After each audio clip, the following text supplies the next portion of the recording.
Nobody expected that in July 2021, the neighbors of Pinehurst would experience an event so shocking it would forever change their tranquil community hidden in a peaceful suburb. Pinehurst was the picture of perfect suburban life, with well-kept lawns and white picket fences, showing an ideal family life. Neighbors exchanged friendly greetings. Children played outside until nightfall, and the local school was the center of social life. However, behind this perfect exterior, dark secrets and building tensions were about to erupt. At the heart of this unfolding drama were the Martins. David, a 42-year-old real estate developer, and his wife Claire, a 39-year-old homemaker. David was known for his charm business skills and the confidence that seemed to follow him everywhere. His success in real estate had made him a notable figure in Pinehurst. Both admired and envied his colleagues and clients, respected his sharp mind and persuasive skills, which had secured many successful deals often seen at the local golf club David was known for, entertaining clients and networking. His charisma, making him the center of attention in any gathering. Claire, in contrast, was the epitome of grace and dedication. She had left her career in event planning to devote herself entirely to raising their two children. Emily and Jack. Claire's life revolved around her family, and she was admired for her tireless involvement in school activities, charity events, and the community church. Her warm demeanor and natural elegance made her a beloved figure in Pinehurst, often seen organizing bake sales or volunteering at the local food bank. To outsiders, the Martins appeared to be the perfect couple.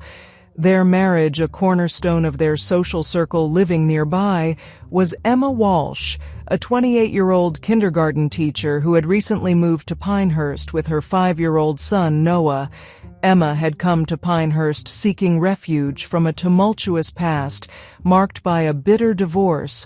With her warm smile and nurturing nature, Emma quickly became a cherished figure at Pinehurst Elementary School.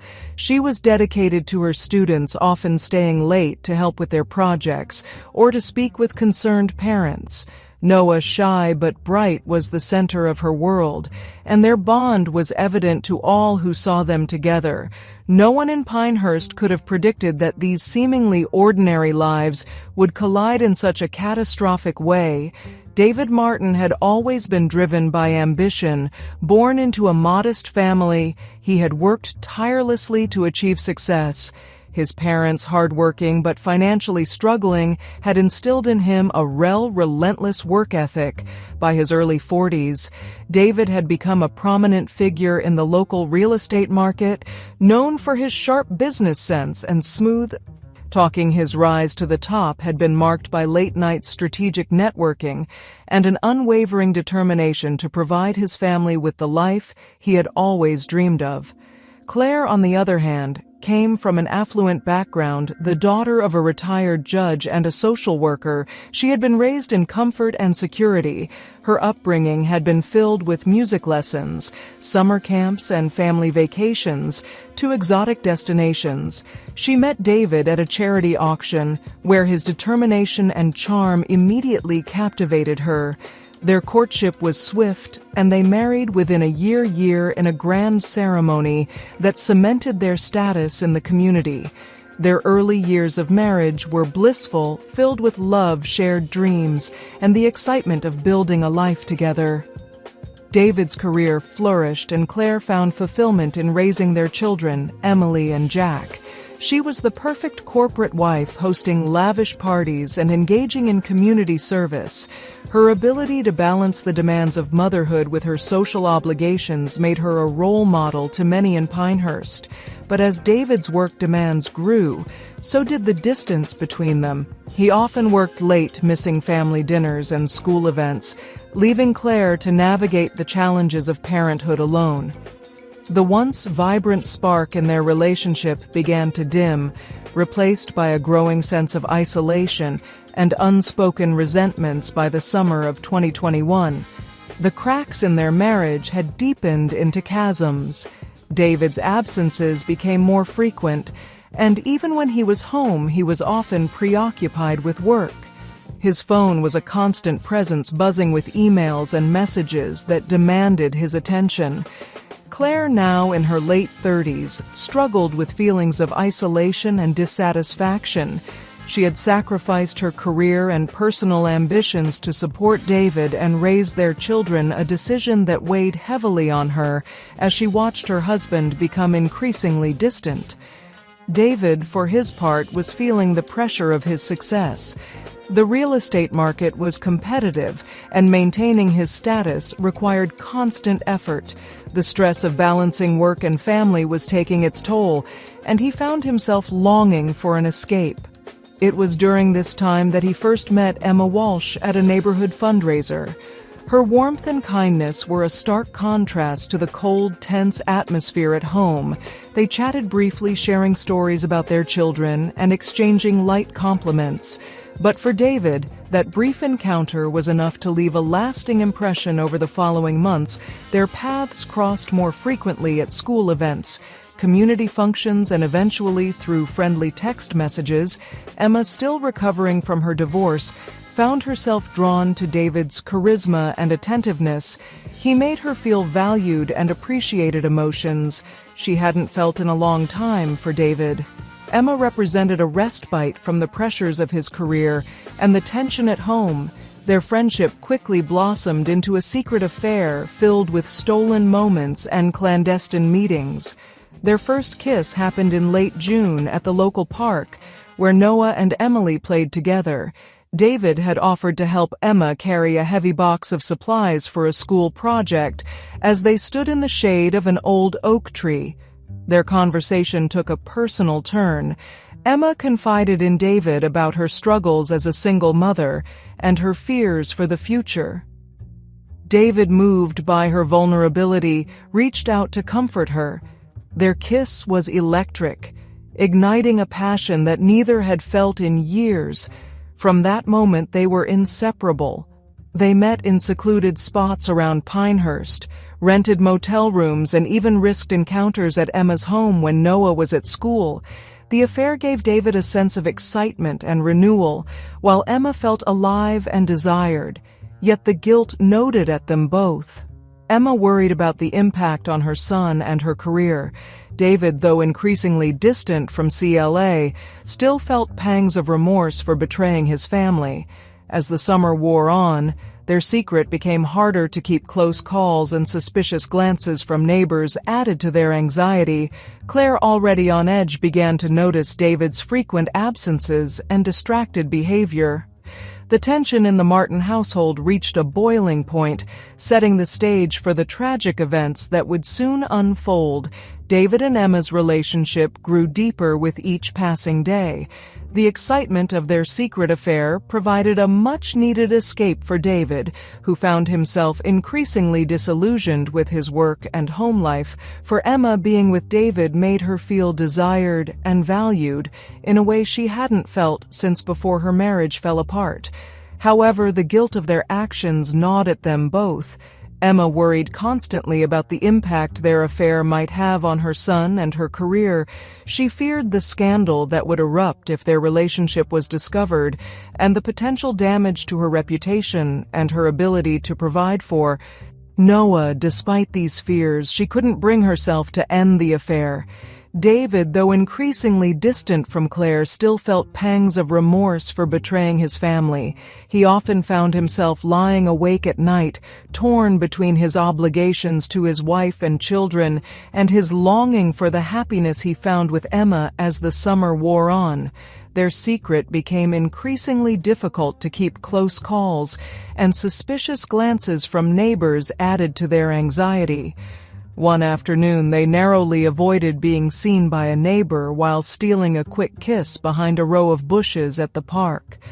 On another occasion, CLA found a receipt from a cafe that David had visited with Emma, leading to an awkward confrontation that David barely managed to deflect. Claire, already on edge from the growing emotional distance in her marriage, began to notice David's frequent absences and distracted behavior. She observed how he seemed to be constantly checking his phone, how he often had vague excuses for coming home late, and how he seemed more irritable and detached than ever. The tension in the Martin household reached a boiling point, with arguments becoming a regular occurrence. Claire's frustration and suspicion grew, but she hesitated to confront David directly, fearing the confirmation of her worst suspicions. David and Emma's love affair, once a source of excitement and joy, became a labyrinth of lies and deception. Each secret meeting carried the risk of exposure, and the thrill of their forbidden relationship was increasingly overshadowed by the weight of their guilt and the fear of discovery. As they navigated this precarious balance, the strain began to take its toll on both of them. David's performance at work started to suffer, and Emma found it harder to concentrate on her teaching by the end of July. The tension was palpable. Emma suggested they take a break, hoping that some distance might help them gain perspective. David reluctantly agreed, but the separation only heightened their longing for each other. They continued to text and call, their conversations filled with a mix of longing, regret, and the desperate hope that they could find a way to be together without destroying their lives. The stage was set for a confrontation that would change their lives forever. The lies, secrets, and simmering emotions were all about to collide in a way that none of them could have anticipated. As the days grew shorter and the air thicker with the oppressive heat of summer, the once peaceful community of Pinehurst was on the brink of a scandal that would leave it forever changed. On July 25, 2021, the day dawned oppressively hot, the air thick with humidity. The weather seemed to mirror the simmering tension that was about to erupt in the tranquil community of Pinehurst. It was a Sunday, a day typically reserved for family gatherings, and relaxation. Residents of Pinehurst went about their routines, blissfully unaware of the storm brewing in their midst. David had concocted a plausible excuse to spend the afternoon with at her house. He told Claire he needed to meet a client, a routine part of his job that usually didn't raise suspicion. Meanwhile, Emma had arranged for Noah to attend a friend's birthday party, ensuring they would have the house to themselves. The plan seemed foolproof. Claire, however, had grown increasingly suspicious of David's frequent absences and vague explanations. That morning she watched him closely, noting the unusual care he took in choosing his clothes and the slight tremor in his hands as he grabbed his keys. Her intuition screamed that something was amiss. Determined to uncover the truth, she decided to follow him. David drove through the winding streets of Pinehurst, oblivious to the car following him. At a cautious distance, Claire's heart raced with a mix of fear and anticipation. When she saw him turn into Emma's driveway, her worst fears were confirmed. She parked a distance away, her mind a whirlwind of anger, betrayal, and disbelief inside Emma's charming, modest home. The atmosphere was one of stolen bliss. The lovers were blissfully unaware of the impending confrontation. They relaxed on the couch, David's arm draped around Emma's shoulders, their fingers intertwined. They talked softly, laughed, and enjoyed the rare moments of peace and intimacy that their clandestine relationship afforded them. Claire sat in her car trying to steady her racing heart and gather her thoughts. Her hands trembled as she gripped the steering wheel. The sound of laughter coming from within the house was a dagger to her heart. The walls of her carefully constructed life were crumbling, and she could no longer stand the uncertainty. She had to confront them, to face the truth head-on. With a surge of resolve, fueled by heartbreak and fury, Claire exited her car and approached the front door. She hesitated for a moment, the sounds of laughter and intimacy from within fueling her anger. Without knocking, she pushed open the door and stepped inside. The scene she walked into was nothing short of a nightmare. David and Emma sprang apart, their faces a mix of shock and guilt. For a brief, intense moment, The room was filled with a deafening silence, the air thick with unspoken accusations and raw emotions. Claire's face was a mass of rage and betrayal, her eyes locked onto David's demanding answers. "What the hell is going on here?" Claire's voice trembled with a mixture of anger and hurt. David, caught off guard, stammered, "CLA? I can explain," but CLA was beyond listening. Her fury boiled over, transforming her hurt into a powerful, almost unstoppable force. Words flew between them, sharp and painful, each accusation cutting deeper than the last. Emma, caught in the middle, tried to intervene, her voice pleading for calm, but her attempts were futile against the tidal wave of CLA's wrath. "You betrayed me," Claire screamed, her voice breaking. "How could you do this to our family?" David reached out, trying to plate her, but his touch only intensified her anger in a blind rage. Claire's eyes fell on a heavy vase on the mantel. Before anyone could react, she grabbed it and lunged at David. The first blow landed on his shoulder, sending him reeling backward, but Claire, fueled by a mix of rage and heartbreak, did not stop. She struck again and again, each blow landing with a sickening thud. Emma, horrified, fumbled for her phone and dialed 911, her hands shaking uncontrollably. The operator's voice seemed distant and unreal as she described the unfolding nightmare. "Please hurry. There's been an attack. Someone is seriously hurt." David's cries of pain filled the room, each one more desperate than the last. Blood splattered across the walls, the floor, and Claire herself. She was a woman possessed, her fury driving her to act without thought, without restraint. Emma could only watch in horror as the love of her life was beaten to a bloody pulp, right before her eyes. "Stay with me," Emma screamed into the phone, her voice frantic. "He's not moving. There's so much blood." The operator's voice was calm, but it barely registered with Emma. Her world was a whirlwind of chaos and terror. She shouted their address, her words barely coherent through her sobs. The room R of coppery blood, and the sight of David's lifeless body was seared into her mind.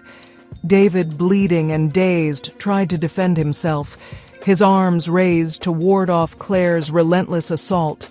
Blood spattered across the room, staining the furniture and walls.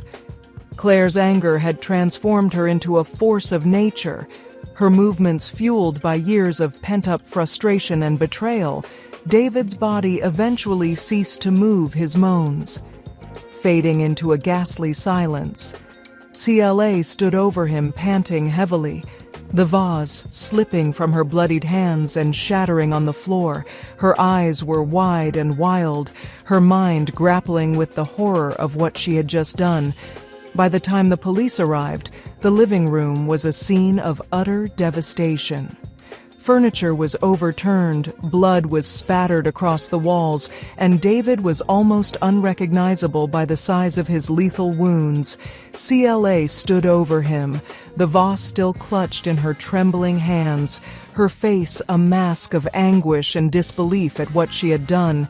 The officers quickly subdued CLA, gently prying the vase from her grasp and leading her away in handcuffs. She did not resist, her body limp and her eyes vacant, as if the reality of her actions had yet to fully sink in. Emma, still in shock, tried to answer the officers' questions, her voice shaky and broken. Paramedics worked feverishly to stabilize David, but he was long gone on. There was nothing they could do, as CLA had made sure to eliminate him in the most brutal way possible so that this man would never dare or be able to betray his family again. The aftermath of the violence left a profound silence hanging over the once peaceful home. Neighbors gathered outside, drawn by the sound of sirens and the sight of flashing lights. Their faces is etched with shock and curiosity. The tight-knit community of Pinehurst was left to grapple with the sudden and brutal shattering of its idyllic facade as the sun set on that oppressively hot day. The storm that had been brewing within the hearts of the Martin finally erupted, leaving a trail of destruction in its wake. The once serene community of Pinehurst was forever changed, the echoes of that fateful day haunting its residents for years to come. The trial of Claire Martin became a national sensation, drawing attention to the dark secrets hidden behind the white picket fences of Pinehurst. The courtroom was packed with reporters, residents, and curious onlookers, all eager to witness the drama unfold. Claire's defense center on a plea of temporary insanity, fueled by the intense emotional distress of discovering her husband's affair. The prosecution, however, painted a picture of premeditated violence, arguing that CLA had planned her actions in a fit of calculated rage. The testimonies were heart-wrenching, revealing the depths of despair and betrayal that had led to that fateful day. Emma, struggling to maintain her composure, described the affair and the guilt that had plagued them both.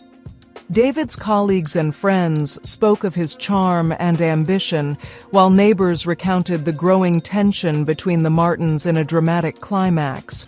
Claire took the stand, her voice trembling as she recounted the events that had driven her to such a desperate act. She spoke of years of sacrifice, of feeling increasingly isolated and unappreciated as David's career took precedence over their family.